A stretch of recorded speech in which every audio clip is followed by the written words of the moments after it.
Welcome to the deep dive. Today we're tackling something, wow, a little different. We're not looking at a published work. We're diving into a secret, really. A final, intense, and deeply personal manuscript found only after the death of Rainer Maria Rilke. That's right. And for decades, the story of Rilke's final years, say, from 1922 to 1926, was pretty much set in stone. Biographers called it the aftermath. The aftermath, like he was just cleaning up after the party. Exactly. The idea was that after the miraculous, explosive completion of the Duino Elegies and the sonnets to Orpheus, he was just done. A period of slowing down. The accepted wisdom was that Rilke had said everything he had to say. Which, to be fair, is an understandable assumption. I mean, what a way to wrap up a career. Those works were a creative supernova. So the idea that he just sat back and waited, Yeah. it seems plausible. A little sad, but plausible. But it was wrong. The discovery of this manuscript, Die Offene Schrift, which you could translate as the Open Writ, it just completely rewrites that whole ending. So where was this found? It wasn't just sitting on his desk. No, not at all. It was a huge surprise. They found it in a locked cabinet at his home, the Château de Museau.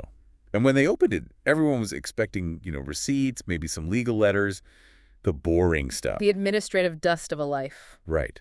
And instead, they find 87 pages of this incredibly dense, radical thought, unnumbered, almost like a stream of consciousness. And he gave it a title, a working title at least. Versuch einer Aussage. Attempt at a statement. And that title, I think, tells you everything. This wasn't just more poetry. This wasn't him trying to write another beautiful line about longing. No, the mission seems much more direct. It was explicit. He wanted to say directly what the elegies could only, hint at through invocation and imagery. It's his last shot at communicating this massive shift in his own consciousness. And the crucial part is he was writing this with the intuitive sense that he was dying, long before the doctors actually confirmed his leukemia. Okay, so let's unpack that. For you listening, this manuscript is essentially the sound of Rilke walking out of the grand cathedral of his own life's work and trying to describe the actual landscape he finds on the other side.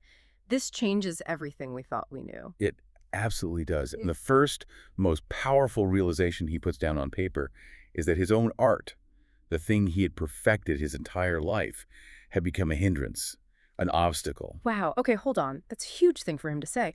How can the man who wrote the elegies suddenly see his own work as an obstacle? He explains that there comes a point where the poems, the beautiful images you've so carefully built to hold meaning, they actually start to stand in the way. They become a barrier between, as he puts it, the sayer and the said. So he had to get past them. He had to.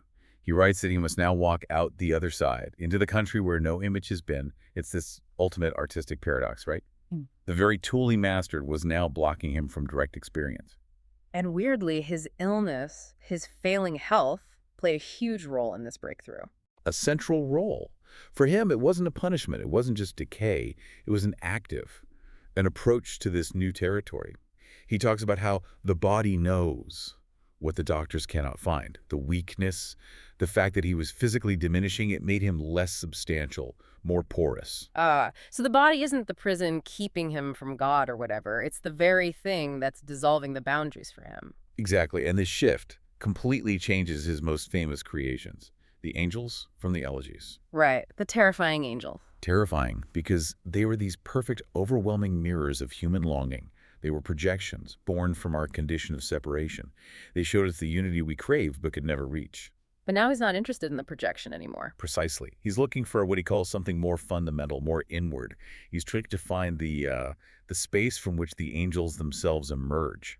So if you connect the dots, you see this huge leap. He's moving from articulating the longing for non-separation to describing the actual experience of it. Which is a universe away. The whole theme of his life was that separation, and now he's saying it was maybe never even real. Which brings us to this next part of the manuscript, the dissolution of boundaries.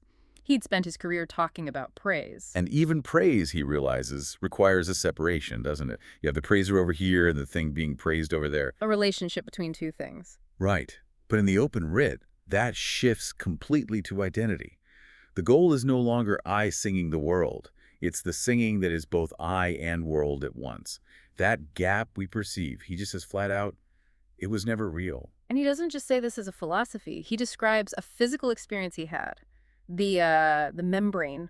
Yeah, this is astonishing. He talks about being sleepless and feeling the boundary of his body, his skin just dissolve. He realized it wasn't a wall separating him from the world, but a membrane, a place of constant exchange. So not an out-of-body experience, but an expanded body experience.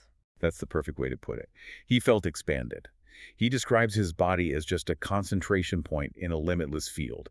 He could feel the valley outside, the mountain in the distance, as regions of myself. Wow. And once that boundary is gone, the whole idea of a separate self just collapses. And with it, his idea of love has to completely change. Because if there's no gap, you don't need love to be a bridge anymore. It's no longer about crossing a divide. He starts to see love as the prior unity. It's the state that exists before we carve out the illusion of being separate. So lovers don't connect. They recognize the oneness that was always there. Which makes the pain of love the ego fighting against that recognition. Yes. The little self fighting against dissolving back into the whole. That sheds a whole new light on the Orpheus and Eurydice myth. I mean, Rilke was obsessed with it. And we always see Orpheus turning back as this great failure of trust. The ultimate mistake. But Rilke rereads it completely. He suggests the turning back wasn't a failure, it was a recognition. A recognition of what? That Eurydice wasn't actually a separate person following him out of the underworld. In that moment of turning, he realized she was an aspect of his own being, his capacity for love, his sorrow that he had projected outward. When he turns and she dissolves, it's the end of the illusion that the beloved could ever be somewhere else.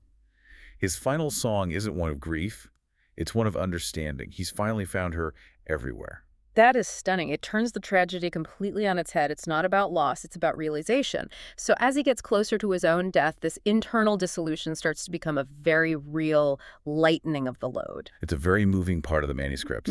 He describes how the self is just dismantled, but without any effort on his part. He didn't have to meditate or force himself to let go. Things like ambition, old resentments, attachments, he calls them the furniture of the self. And just went away. They just lifted or starved, as he puts it. Yeah. The energy to maintain them wasn't there anymore, so they just floated away. So his whole idea of equanimity changes. It's not this like hard-won spiritual achievement. Not at all. He defines it as simply what remains when the preferences have been removed. It's the natural state. It's what's left when the ego stops making demands. It's the easiest thing in the world once the alternative is just too exhausting. And he finds a perfect image for this in his own garden at Museau, in A Dying Rose. Yes. He watches the rose dying and sees it as a release of potential. The rose isn't losing itself, it's becoming more itself in its passing. Yeah. And then he says this incredible line, "I am a rose. I do not say this poetically, I say it literally." He sees no difference between his process and the rose's process. None. Just organic potential being released back into the field. The release is the whole point of it ever having been held together in the first place. And if he's the same as the rose, then beauty can't be a quality of the rose itself. It can't be. Beauty, he concludes, is a quality of seeing. It's the quality of attention when the separation between the seer and the seen dissolves. And if that's true, well, the artist's job completely changes.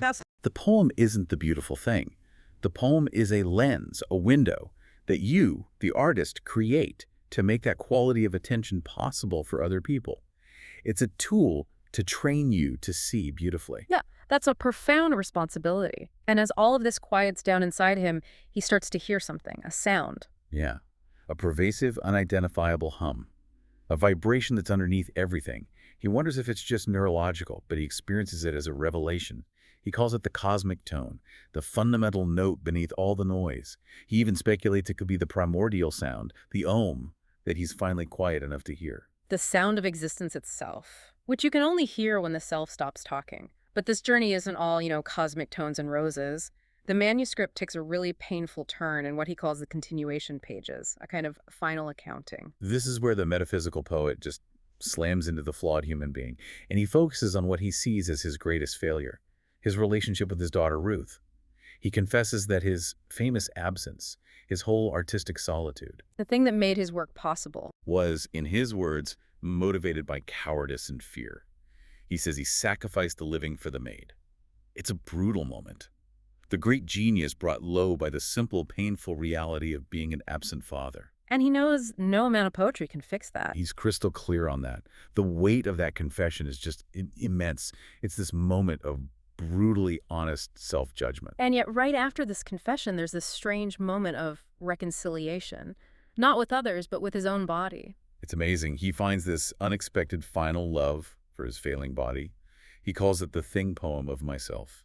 He realizes the body wasn't a prison. It was the visible, tangible form, the object poem of everything he'd been trying to say with invisible words. And that clarity helps him finally understand his old mentor, Rodin. Yes, he finally gets it. He realizes Rodin worked constantly, not from this deep well of certainty, but because he was terrified. The art was a shield to keep the abyss of uncertainty at bay. So art isn't the product of knowing something, it's the substitute for not knowing. Precisely. Rilke puts it so starkly.